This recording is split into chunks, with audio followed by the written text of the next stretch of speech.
Hi everyone, welcome back to Crypto Basics. In this video, we will be learning how to find tokens on Phantom Wallet application. You can easily find tokens on Phantom by visiting the Explore section. So let's get started. Tap open your Phantom Wallet app and make sure that you're signed into your account.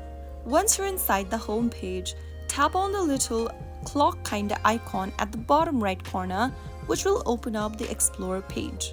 From the Explore section, make sure to tap on Tokens at the top. This will show you the list of popular tokens.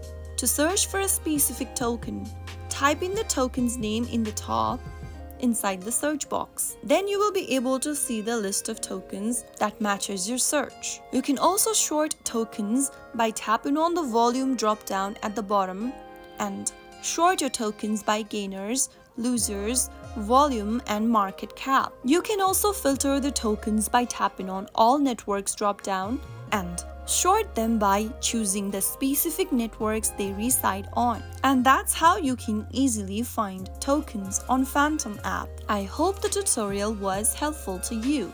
If it was, go ahead and give us a thumbs up. Don't forget to subscribe to the channel by hitting the subscribe button. Press the bell icon so that you'll never miss another upcoming upload from us. I will be back again in the next episode. Thank you for watching.